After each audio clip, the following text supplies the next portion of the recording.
യേശുവിൻ്റെ പീഠാനുഭവരങ്ങൾ. An Catherine എമറിച്ചിൻ്റെ ദർശനങ്ങൾ. അധ്യായം 40. യേശുവിനെ കുരിശിൽ തറയ്ക്കുന്നു. ജെറുസലേം പട്ടണമതിലിൻ്റെ തെക്ക് പടിഞ്ഞാറ് ഭാഗത്തുള്ള പ്രധാന കവാടത്തിൽ നിന്ന് വളരെ അകലെ എത്തിയിരുന്നില്ല ആ പീഡാസഹന യാത്ര. തെരുവീതി ദുർഘടവും കുത്തനെയുള്ളതുമായിരുന്നു. ഒരു കമാനത്തിനടിയിലൂടെ നീങ്ങി പാലം കടന്ന് മറ്റൊരു കമാനത്തിനടിയിലൂടെയാണ് നീങ്ങേണ്ടിയിരുന്നത്. കവാടത്തിൻ്റെ ഇടതുവശത്തുള്ള മതിൽ ആദ്യം തെക്കോട്ടും പിന്നീട് അല്പം പടിഞ്ഞാറേക്കും വീണ്ടും തെക്കോട്ടും തിരിഞ്ഞ് സിയോൻ മലയുടെ പിന്നിലൂടെയാണ് നിർമ്മിച്ചിരുന്നത്. വിലാപയാത്ര കവാടത്തിനടുത്തെത്തിയപ്പോൾ അരികെയുണ്ടായിരുന്ന നിശ്ചലമായ ഒരു കുളത്തിലേക്ക് നിർദ്ധയരായ പടയാളികൾ യേശുവിനെ തള്ളി. കുളം ഒഴിവാക്കി പോകാനുള്ള ശ്രമത്തിൽ ശിമയോൻ കുരിശ് ഒന്ന് തിരിക്കുകയും ചെയ്തപ്പോൾ യേശു 4-ാം പ്രാവശ്യം നിലം പതിച്ചു. കുരിശ് വീണ്ടും ഉയർത്തിയെടുക്കുന്നതിന് ശിമയോൻ വളരെ കഷ്ടപ്പെട്ടു. ദുഃഖവും മനസ്സലിവും കലർന്ന സ്വരത്തിൽ വ്യക്തമായി യേശുവിന് ഇങ്ങനെ പറഞ്ഞു: ജെറുസലേം, ജെറുസലേം, തള്ളക്കോഴി തൻ്റെ ചിറകിൽ കീഴെ കുഞ്ഞുങ്ങളെ ഒരുമിച്ച് ചേർക്കുന്നത് പോലെ നിന്നെയും ഒരുമിച്ച് ചേർക്കുന്നതിന് ഞാൻ എത്രയോ പ്രാവശ്യം ആഗ്രഹിച്ചു, എന്നാൽ നീ അതിന് സമ്മതിച്ചില്ല. ഈ വാക്കുകൾ കേട്ട് കുപിതനായ ഫരിസയർ വീണ്ടും അടിച്ചും വേദനിപ്പിച്ചും യേശുവിനെ ചെളിയിൽ നിന്ന് എഴുന്നേൽപ്പിക്കാൻ ശ്രമിച്ചു. യേശുവിനോട് കാണിക്കുന്ന കൊടും ക്രൂരതയിൽ ശിമയോൻ കോപാകുലനായി പറഞ്ഞു: മൃഗീയമായ പെരുമാറ്റം നിങ്ങൾ തുടരുകയാണെങ്കിൽ ഞാൻ ഈ കുരിശ് ദൂരെ എറിയും. ഗേറ്റ് കടന്നപ്പോൾ വടക്കോട്ട് തിരിഞ്ഞ് കാൽവരിയിലേക്ക് പോകുന്ന ഇടുങ്ങിയതും കല്ല് നിറഞ്ഞതുമായ ഒരു പാത ദൃശ്യമായി. അല്പദൂരം പിന്നിട്ടപ്പോൾ അവർ സഞ്ചരിച്ചിരുന്ന പ്രധാന പാത 3ആയി തിരിഞ്ഞു. അവയിലൊന്ന് പടിഞ്ഞാറ് ഗിഹോൺ താഴ്വരയിൽ കൂടി ബെത്ലഹേമിലേക്കും, രണ്ടാമത്തേത് തെക്കുഭാഗത്ത് എമ്മാവൂസിനും യോപ്പായ്ക്കും, മൂന്നാമത്തേത് കാൽവരി ചുറ്റി തെക്കു പടിഞ്ഞാറ് ഭാഗത്ത് ബത്സൂറിനടുത്തുള്ള കവാടത്തിലേക്കും നയിക്കുന്നവനായിരുന്നു. യേശു കടന്നു പോകേണ്ടിയിരുന്ന കവാടത്തിൽ നിന്ന് നോക്കിയാൽ ബെത്ലഹേം കാണാൻ കഴിയുമായിരുന്നു. കാൽവരിയിലേക്ക് പോകുന്ന പാതയുടെ പ്രവേശന കവാടത്തിൽ നാട്ടിയ സ്തൂപത്തിൽ യേശുവും 2 കുറ്റവാളികളും വധശിക്ഷയ്ക്ക് വിധിക്കപ്പെട്ടവരാണെന്ന ഒരു ലിഖിതം തൂക്കിയിട്ടിരുന്നു. പിഞ്ചു കുഞ്ഞുങ്ങളുടെയും ഒരു കൂട്ടം സ്ത്രീകൾ ഇതിനെതിരെ കരഞ്ഞ് അലമുറയിട്ടു. അവരിൽ ഭൂരിഭാഗവും ജെറുസലേമിൽ നിന്ന് വിലാപയാത്രയെ അനുഗമിച്ചവരായിരുന്നു. മറ്റുള്ളവർ ബെത്ലഹേമിൽ നിന്നും ഹെബ്രോണിൽ നിന്നും അടുത്തുള്ള മറ്റു സ്ഥലങ്ങളിൽ നിന്നും പെസഹ ആചരിക്കുന്നതിനായി എത്തിയവരായിരുന്നു. കാലിടറിയ യേശു തന്നെ താങ്ങി സഹായിച്ച ശിമയോന്റെ ദേഹത്തേക്ക് വീണു 5-ാം പ്രാവശ്യം. അവിടെ നിന്ന് സ്ത്രീകളും കുട്ടികളും ഉച്ചത്തിൽ നിലവിളിക്കുകയും യഹൂദരുടെ രീതി അനുസരിച്ച് യേശുവിന്റെ മുഖം തുടയ്ക്കുന്നതിന് വേണ്ടി തുവാല നൽകുകയും ചെയ്തു. അദ്ദേഹം അവരുടെ നേരെ തിരിഞ്ഞു പറഞ്ഞു: ജെറുസലേം പുത്രിമാരെ, എന്നെ പ്രതി നിങ്ങൾ കരയേണ്ട. നിങ്ങൾക്കും നിങ്ങളുടെ കുട്ടികൾക്കും വേണ്ടി കരയുവിൻ. എന്തുകൊണ്ടെന്നാൽ വന്ധ്യകളും ഗർഭം ധരിക്കാത്തവരും പാൽ കുടിക്കാത്ത മുലകളും ഭാഗ്യപ്പെട്ടവ എന്ന് പറയുന്ന ദിവസങ്ങൾ ഇതാ വരുന്നു. അപ്പോൾ പർവ്വതങ്ങളോട് ഞങ്ങളുടെ മേൽ വീഴുക എന്നും മലകളോട് ഞങ്ങളെ മൂടുക എന്നും അവർ പറയും. എന്തുകൊണ്ടെന്നാൽ പച്ചമരത്തോട് ഇങ്ങനെ ചെയ്യുന്നെങ്കിൽ ഉണക്കമരത്തോട് അവരെന്തായിരിക്കും ചെയ്യുക? അവിടുന്ന് അവരോട് ഏതാനും ആശ്വാസവാക്കുകൾ കൂടി പറഞ്ഞു. ആ യാത്ര ഒരു നിമിഷം നിശ്ചലമായി. വധശിക്ഷയ്ക്ക് വേണ്ട ഉപകരണങ്ങളുമായി കാൽവരിയിലേക്ക് ആദ്യം പുറപ്പെട്ട ഘാതകർ അവിടെ എത്തി. അവർക്ക് പിന്നാലെ പീലാത്തോസിനോടൊപ്പം പുറപ്പെട്ട 100 പട്ടാളക്കാരും. പ്രവേശന കവാടം വരെ അവരെ അനുഗമിച്ച പീലാത്തോസ് പട്ടണത്തിലേക്ക് തിരികെ പോയി. പീഡാനുഭവ യാത്ര മുന്നോട്ട് നീങ്ങിക്കൊണ്ടിരുന്നു. കാൽവരിക്കും ജെറുസലേം പട്ടണമതിലിനും ഇടയിലുള്ള വഴി വളരെ ഇടുങ്ങിയതും ദുർഗമവും ആയിരുന്നതിനാൽ കുരിശും താങ്ങി നടക്കുന്നതിന് യേശു വളരെയധികം ക്ലേശിച്ചു. അവർ സഞ്ചരിച്ചിരുന്ന പാത തെക്കോട്ട് തിരിയുന്ന മൂലയിലെത്തി. യേശു കാലിടറി 6-ാം പ്രാവശ്യം വീണു. ആ വീഴ്ച ഏറ്റവും വേദനാജനകമായിരുന്നു. എന്നാൽ അവിടുത്തെ എഴുന്നേൽപ്പിക്കുന്നതിന് വേണ്ടി വീണ്ടും വീണ്ടും ശക്തമായി അടിക്കുക മാത്രമാണ് അവർ ചെയ്തത്. സഹനത്തിന്റെ കാൽവരി കയറവേ യേശു വഹിച്ച കുരിശിന്റെ ഭാരത്താൽ തളർന്നു വീണു 7-ാം പ്രാവശ്യവും. സൈറീൻകാരൻ ശിമയോൻ കോപം കൊണ്ട് നിറഞ്ഞു. തൻ്റെ ക്ഷീണം വകവയ്ക്കാതെ യേശുവിനെ കൂടുതൽ സഹായിക്കുന്നതിന് അവൻ ആഗ്രഹിച്ചു. എന്നാൽ ലക്ഷ്യസ്ഥാനത്തെത്തിയപ്പോൾ പട്ടാളക്കാർ അവനെ അധിക്ഷേപിച്ച് ആട്ടി ഓടിച്ചു. വധശിക്ഷയ്ക്കുള്ള ഉപകരണങ്ങളുമായി എത്തിയ ജോലിക്കാരോടും കുട്ടികളോടും അവിടെ വിട്ടുപോകുന്നതിന് പട്ടാളക്കാർ ആജ്ഞാപിച്ചു. താമസം വിന ഫരിസേയരും അടുത്തെത്തി. കാൽവരിയുടെ കിഴക്ക് ഭാഗത്തു കൂടിയുള്ള എളുപ്പവഴിയിലൂടെ കുതിരപ്പുറത്താണ് അവർ സഞ്ചരിച്ചിരുന്നത്. കാൽവരി മലമുകളിൽ നിൽക്കുന്നവർക്ക് ജെറുസലേം പട്ടണം മുഴുവൻ കാണാൻ കഴിയും. വൃത്താകൃതിയിൽ ഒരു സവാരി കളത്തിന്റെ വലിപ്പമുള്ള മുകൾ തട്ട് പൊക്കം കുറഞ്ഞ മതിലിനാൽ വേർതിരിക്കപ്പെട്ടിരിക്കുന്നു. അതിന് 5 പ്രവേശന കവാടങ്ങളുണ്ട്. 5 എന്ന സംഖ്യയുടെ ഉപയോഗം ഈ ഭാഗങ്ങളിൽ സാധാരണയായിരുന്നു. ഉദാഹരണത്തിന്, സ്നാനം നൽകിയിരുന്ന സ്ഥലത്തേക്കും ബത്സേദ കുളത്തിലേക്കും കുളിക്കടവുകളിലേക്കും 5 വഴികൾ വീതമുണ്ടായിരുന്നു. പല പട്ടണങ്ങളിലും 5 പ്രവേശന കവാടങ്ങളോടെ കൂടിയവയായിരുന്നു. വിശുദ്ധ നാടിൻ്റെ മറ്റു പല പ്രത്യേകതകളൊന്നുപോലെ ഇതിനും പ്രതീകാത്മകമായി ഒരർത്ഥ സൂചനയുണ്ട്. നമുക്ക് സ്വർഗ കവാടം തുറന്നിരുന്ന രക്ഷകനായ യേശുവിൻ്റെ 5 തിരുമുറിവുകളുടെ പ്രതീകമാണിത്. മലയുടെ പടിഞ്ഞാറ് ചായ്വ് വളരെ കുറവായിരുന്ന സ്ഥലത്ത് കുതിരപ്പുറത്ത് സഞ്ചരിക്കുന്നവർ നിലയുറപ്പിച്ചു. കുറ്റവാളികളായി വിധിക്കപ്പെട്ടവരെ ആനയിച്ച പാത വളരെ കുത്തനെയുള്ളതും കല്ലുകൾ നിറഞ്ഞതുമായിരുന്നു. 100 പട്ടാളക്കാർ മലയുടെ പല ഭാഗങ്ങളിലായി ജാഗ്രതയോടെ നിന്നു. കൂടുതൽ സ്ഥലം ആവശ്യമായിരുന്നതുകൊണ്ട് കള്ളന്മാർ മുകൾ തട്ടിലേക്ക് കൊണ്ടുവരാതെ അവരുടെ കൈകൾ കുരിശിനോട് ബന്ധിച്ച് തറയിൽ കിടത്തുന്നതിന് നിർദ്ദേശിച്ചു. പട്ടാളക്കാർ ചുറ്റും നിന്നിരുന്നു. തങ്ങൾ അശുദ്ധരായി തീരുമെന്ന് ഭയമില്ലാതിരുന്ന ധാരാളം പേർ കാൽവരി മലയിലും അതിനോടടുത്ത കുന്നുകളിലും സംഘം കൂടി നിന്നു. ഇവരിൽ ഭൂരിഭാഗവും അടിമകളും വിജാതീയരും വിദൂരങ്ങളിൽ നിന്നുള്ളവരുമായിരുന്നു. സ്ത്രീകളായിരുന്നു എണ്ണത്തിൽ അധികമുണ്ടായിരുന്നത്. 12 മണിയായപ്പോൾ യേശു താൻ ക്രൂശിക്കപ്പെടേണ്ട സ്ഥാനത്തേക്ക് കുരിശോടുകൂടി വീണു. അരയിൽ കെട്ടിയിരുന്ന കയറുകൾ പിടിച്ച് പടയാളികൾ യേശുവിനെ വലിച്ചുപൊക്കി കുരിശിന്റെ കുറിയതണ്ട് അഴിച്ച് നിലത്തെറിഞ്ഞു. കരണലിയിക്കുന്ന കാഴ്ച. ആ സമയം അവന് ദിവ്യമായ മുഖം വിളറി കാണപ്പെട്ടു. മുറിവുകളും രക്തവും സങ്കടകരമായ വിധം അതിന് വിരൂപമാക്കി. ആ കഷ്ടം! ആ ക്രൂരന്മാരുടെ ഹൃദയം എത്ര കഠിനം! ദയ അല്പം കാണിക്കുന്നതിന് പകരം അവർ അവിടുത്തെ തറയിലെ തള്ളി വീഴ്ത്തി പരിഹാസപൂർവം ഇങ്ങനെ പറഞ്ഞു: ശക്തനായ രാജാവേ, നിനക്കുള്ള സിംഹാസനം ഇതാ ഞങ്ങൾ തയ്യാറാക്കിയിരിക്കുന്നു. യേശു ആ കുരിശിന് മീതെ കിടന്നു. അവർ അവിടുത്തെ ശരീരം അളന്ന് കൈകളും കാലുകളും കുരിശിൽ തറക്കേണ്ട ഇടം അടയാളപ്പെടുത്തി. ഫരിസേയർ പരിഹാസ വിനോദം അപ്പോഴും തുടർന്നുകൊണ്ടേയിരുന്നു. പാറയിൽ വെട്ടിയുണ്ടാക്കിയതും മുൻകാലങ്ങളിൽ നിലവറയായി ഉപയോഗിച്ചതുമായ ഒരു ഗുഹയുടെ മുമ്പിൽ അളവെടുത്ത് കഴിഞ്ഞയുടൻ അവിടത്തെ കൊണ്ടുപോയി വാതിൽ തുറന്ന് അതിൻ്റെ ഉള്ളിൽ വളരെ ക്രൂരമായി തള്ളിയിട്ടു. അവിടുന്ന് വേദന കൊണ്ട് പുളഞ്ഞു ഞെരുങ്ങുന്നത് എനിക്ക് വ്യക്തമായി കേൾക്കാൻ കഴിഞ്ഞു. അവർ വാതിലടച്ച് അതിനു മുൻപിൽ കാവൽക്കാരെ നിയോഗിച്ചു. ക്രൂശിക്കുന്നതിനുള്ള ഒരുക്കങ്ങൾ പില്ലാളികൾ തുടർന്നുകൊണ്ടിരുന്നു. കാൽവരിയിൽ ഏറ്റവും ഉയരം കൂടിയത് നേരത്തെ വിവരിച്ച നിരപ്പായ സ്ഥലത്തിന്റെ മധ്യഭാഗമായിരുന്നു. അവിടെ 2 അടിയോളം ഉയരത്തിൽ വൃത്താകൃതിയിൽ ഉയർന്നു നിൽക്കുന്ന ഒരു പീഠവും അതിലേക്ക് നയിക്കുന്ന 2-3 പടവുകളും ഉണ്ടായിരുന്നു. ആ നിരപ്പായ സ്ഥലത്താണ് കുരിശുകൾ നാട്ടുന്നതിനുള്ള കുഴികൾ പടയാളികൾ ഉണ്ടാക്കിയത്. കള്ളന്മാരുടെ കുരിശുകൾക്ക് വേണ്ടി നിർമ്മിച്ച കുഴികളിൽ ഒന്ന് നമ്മുടെ കർത്താവിന് ഇടതുഭാഗത്തും മറ്റൊന്ന് വലതുഭാഗത്തുമായിരുന്നു. അല്പം താഴ്ന്ന സ്ഥലത്ത് പരുക്കൻ രീതിയിലുള്ള നിർമ്മിക്കപ്പെട്ടത്. യേശുവിന്റെ കുരിശ് അതിനായി നിർമ്മിച്ച കുഴിയിലേക്ക് പെട്ടെന്ന് വീഴ്ത്തക്ക വിധം അവർ ക്രമപ്പെടുത്തി വെച്ചു. കുരിശിന്റെ കുറിയതണ്ട് അതിന്റെ പ്രധാന ഭാഗത്തോട് ചേർന്ന് ബന്ധിച്ച് കാൽത്താങ്ങുന്നുള്ള മരക്കോട്ട തറച്ചുറപ്പിക്കുകയും ചെയ്തു. അണികൾക്ക് വേണ്ട ദ്വാരമുണ്ടാക്കിയ ശേഷം ശരീരം കുരിശിൽ നിന്ന് വേറിട്ട് തൂങ്ങിക്കിടക്കാതിരിക്കുവാൻ തലയും ഉറവും വെക്കേണ്ട സ്ഥലങ്ങളിൽ അല്പം കുഴിയുണ്ടാക്കി. പീഡാനുഭവത്തിന്റെ ദൈർഘ്യം വർദ്ധിപ്പിക്കുന്നതിനായി അവർ ഇപ്രകാരം ചെയ്തു. കാരണം ശരീരത്തിന്റെ മുഴുവൻ ഭാരവും കൈകളിൽ തന്നെ താങ്ങിയാൽ ആ മുറിവുകൾ വലുതായി അവർ ആഗ്രഹിക്കുന്ന വേഗത്തിൽ മരണം സംഭവിക്കാൻ സാധ്യതയുണ്ടായിരുന്നു. കുരിശ് ഉറപ്പിച്ചു നിർത്തുന്നതിന് മരക്കുറ്റികൾ ചെത്തിമിനുക്കുകയും കുരിശിന്റെ അടുത്ത് ക്രമീകരണങ്ങൾ ചെയ്തു. പുത്രനുമായ ദുഃഖകരമായ കൂടിക്കാഴ്ചയ്ക്ക് ശേഷം പരിശുദ്ധ മറിയം തന്നെ അനുഗമിച്ചതിനോടൊപ്പം പട്ടണത്തിന്റെ താഴെ ഭാഗത്ത് സ്ഥിതി ചെയ്തിരുന്ന ലാസറിന്റെ ഭവനത്തിലേക്ക് പോയി. അവിടെ മർത്തായും ഭക്തസ്ത്രീകളും സമ്മേളിച്ചിരുന്നു. എല്ലാവരും ദുഃഖിതരും നിരാശരുമായി കാണപ്പെട്ടു. മഗ്ദലേനയുടെ കണ്ണുനീർ പ്രവാഹം നിലച്ചില്ല. ഈ ഭവനത്തിലുണ്ടായ 17 പേർ യേശു വേദന സഹിച്ച് കടന്നുപോയ കാൽപ്പാടുകളെ പിന്തുടരുന്നതിന് തീരുമാനിച്ചു പുറപ്പെട്ടു. പ്രത്യേകമായ സഹനത്താൽ പുത്രൻ പൗത്രീകരിച്ച ഓരോ സ്ഥലവും തന്റെ കൂടെയുണ്ടായിരുന്നവർക്ക് മറിയം കാണിച്ചു കൊടുത്തു. വർഷങ്ങൾക്ക് ശേഷം ശിമയോൻ പ്രവചിച്ച വാൾ തന്റെ ഹൃദയം ഭേദിക്കുമെന്ന് അവൾക്ക് അനുഭവപ്പെട്ടു. സഭയിൽ നിരന്തരം പാലിച്ചു പോരുന്ന ഹൃദയസ്പർശിയായ കുരിശിന്റെ വഴിയുടെ തുടക്കം ഇതാണ്. മറിയം തന്റെ അനുഗാമികൾക്കും അവർ ഭാവി തലമുറയ്ക്കും ഇത് കൈമാറി. പ്രിയപ്പെട്ട അമ്മയ്ക്ക് യേശു നൽകിയ അമൂല്യദാനം അത് മറിയത്തിന്റെ ഹൃദയത്തിൽ നിന്ന് തലമുറകളിലേക്ക് പകർന്നു.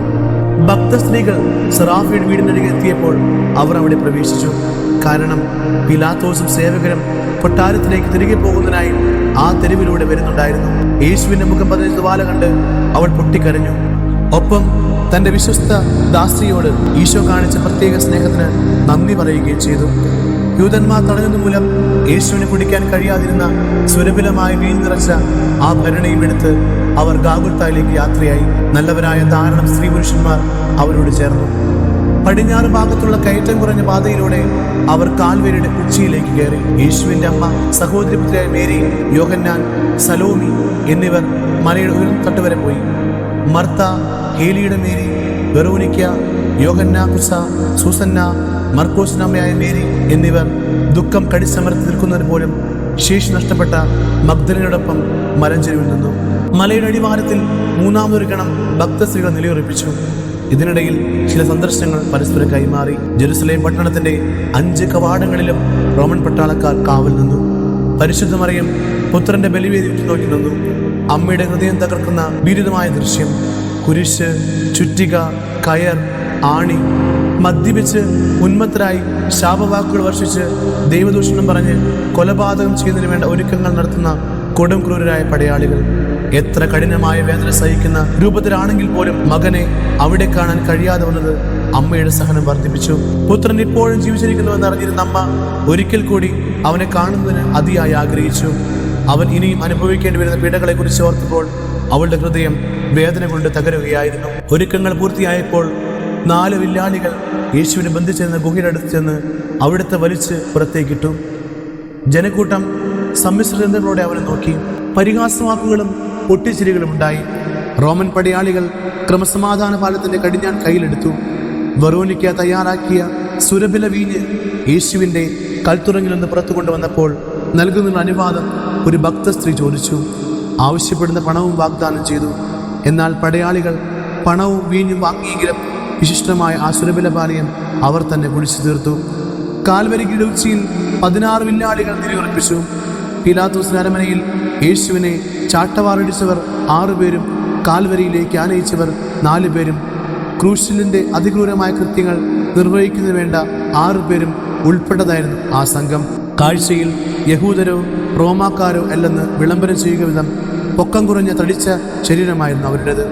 യഥേഷ്ടം അവർ മദ്യപിക്കുകയും ക്രൂശിക്കുന്നതിനുള്ള തയ്യാറെടുപ്പുകൾ തുടക്കത്തിൽ നടത്തുകയും ചെയ്തുകൊണ്ടിരുന്നു.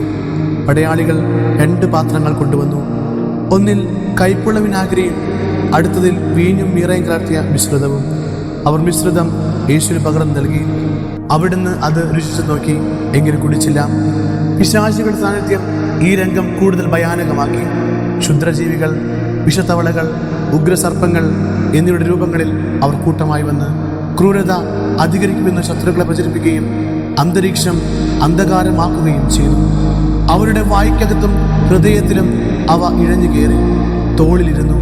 ദുഷ്ടവിചാരങ്ങൾ മനസ്സിൽ നിറച്ച് യേശുവിനെ കൂടുതൽ മൃഗീയമായി വേദനിപ്പിക്കുകയും ആക്ഷേപിക്കുകയും ചെയ്യുന്നതിന് അവരെ പ്രേരിപ്പിച്ചു. മാലാഖമാർ യേശുവിന് ചുറ്റും നിന്നു. ഈ രംഗം എനിക്ക് അനൽപ്പനേരം ആശ്വാസം നൽകി.